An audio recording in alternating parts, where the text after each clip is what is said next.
In Britain and across Europe, free speech, I fear, is in retreat. U.S. Vice President J.D. Vance accused European leaders on Friday of censoring free speech and failing to control immigration in an address at the Munich Security Conference in Germany. I really do believe that allowing our citizens to speak their mind will make them stronger still, which of course brings us back to Munich, where the organizers of this very conference have banned lawmakers representing populist parties on both the left and the right from participating in these conversations. The comments drew a sharp rebuke from Germany's defense minister Boris Pistorius and overshadowed discussions on the war in Ukraine. This democracy was called into question earlier by the U.S. Vice President for the whole of Europe. He spoke of the cancellation of democracy, and if I understood him correctly, he compared conditions in parts of Europe with those in authoritarian regimes. Ladies and gentlemen, that is not acceptable. The clash underlined the divergent worldviews of U.S. President Donald Trump's new administration and European leaders, making it hard for longtime allies, the United States and Europe, to find common ground on issues including Ukraine. The war-torn country's President Volodymyr Zelensky told the conference that he would talk to Russian President Vladimir Putin only once Ukraine had agreed on a common plan with Trump and European leaders. I will meet with Russians, with only one Russian guy, with Putin, only after we will have common plan with Trump, Europe, and we will sit with Putin and stop the war. Only in this case I'm ready to meet, not in other compromises platforms.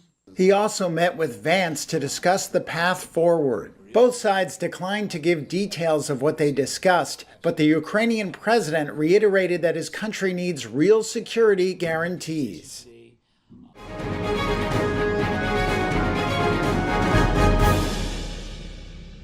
While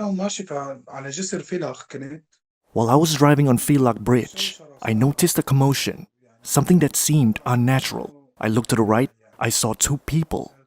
First I saw someone on the ground, but I didn't pay much attention. I drove forward a bit and started driving very slowly because there were many people, some running, some scared, and some was shouting for help. I saw a person with a knife in front of me threatening people. I immediately understood what was happening. There were people on the ground bleeding, and this person was waving the knife in a threatening manner. I immediately drove toward him and hit him with my car. The good thing is that the impact wasn't too strong. Thank God. I mean, the goal of hitting him with the car was just to neutralize him or stop what he was doing. The goal wasn't to harm anyone.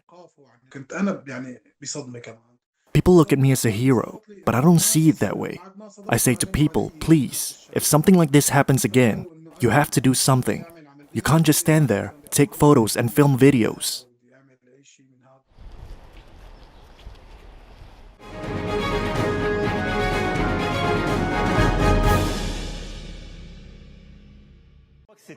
French President Emmanuel Macron will host European leaders, including Britain's Prime Minister on Monday, for an emergency summit on the Ukraine war.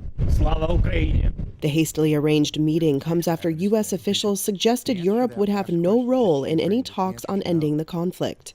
Leaders from Germany, Poland, Italy, as well as NATO Secretary General Mark Rutte and Ursula von der Leyen and Antonio Costa from the European Union are expected to be at the summit. The United States really is the big question mark at the moment. Political scientist and Bertelsmann Stiftung executive board member Daniela Schwarzer spoke to Reuters about the shifting power dynamics. We see that the United States wants to retreat from international organizations, so it is weakening structures of international order. U.S. President Donald Trump stunned European allies last week when he announced he had a call with Russian President Vladimir Putin and would start a peace process. Trump's Ukraine envoy Keith Kellogg said on Saturday that Europe would not have a seat at the table for Ukraine peace talks. Washington had sent a questionnaire to European capitals last week asking what they could contribute to security guarantees for Kyiv and what the size of any European-led force might be, according to a document seen by Reuters. That's in addition to putting Ukraine leadership under pressure and asking for a deal on the country's rare earth minerals without any security guarantees. Schwarzer said it demonstrates the new approach by the Trump administration. The message they are sending is that the United States is now the key player in the middle between the two conflicting parties and wants to bring this peace to an end without really wanting to be involved in the stabilization of the situation.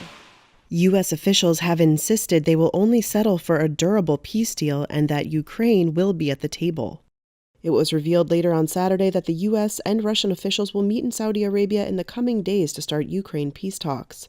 Dozens of similar summits have shown the 27-nation EU to be dithering, disunited, and struggling to come up with a cohesive plan to end the Ukraine war. Some countries were unhappy that the meeting was only for selected leaders and not a full EU summit, EU officials said.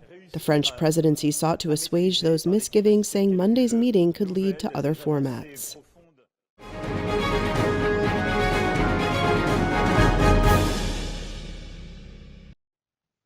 New Chinese AI model DeepSeek is drawing concern and excitement depending on where you are. 딥시크 앱의 국내 서비스가 On Monday, South Korea's data protection watchdog said it was suspending downloads of the app. The regulator said it took action after DeepSeek admitted failing to take into account some rules on the protection of data privacy. Officials said downloads would be permitted again once the app was in compliance. There was no immediate comment from DeepSeek, but privacy protection has emerged as a key concern over the product. Italy's Data Protection Authority said last month that it had ordered DeepSeek to block its chatbot there over similar worries. Earlier this month, a Chinese Foreign Ministry spokesperson said Beijing would never ask any company to collect or store personal data in breach of national laws. Meanwhile, DeepSeek continues to get a very warm welcome in its home country.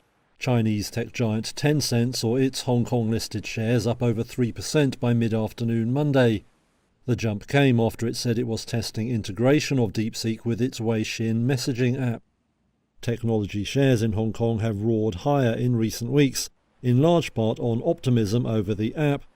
With its claim to beat or match Western rivals at a fraction of the cost, investors hope DeepSeek can boost China's whole tech sector.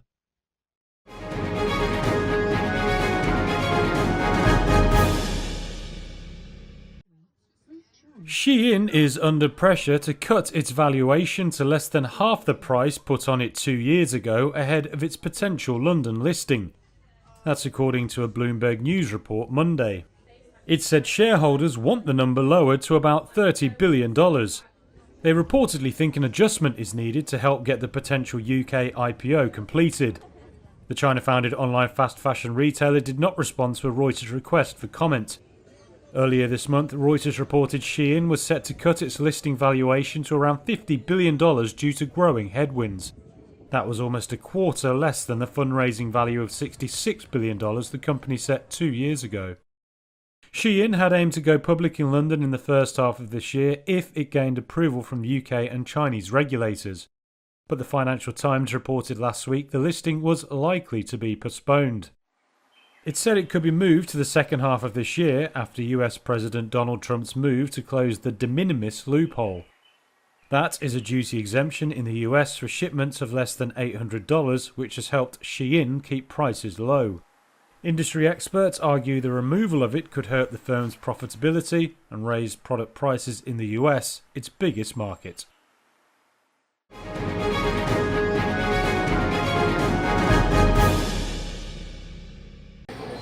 U.S. retail sales dropped by the most in nearly 2 years in January, a sharp pullback in spending by what has been a very resilient consumer.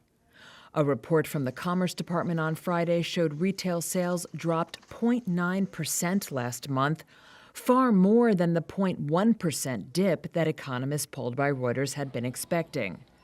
Economists speculated that rising prices, confusion over tariffs, and overall economic uncertainty were forcing consumers to tighten their purse strings. A University of Michigan survey last week showed consumer sentiment has deteriorated, with many Americans expecting higher inflation due to President Trump's tariffs on imports. Environmental factors, such as frigid temperatures and California's wildfires, could have also hurt sales. The larger-than-expected decline was across the board, from online stores to auto dealerships. One bright spot was restaurants and bars, which increased 0.9% in January, a significant jump from the prior month.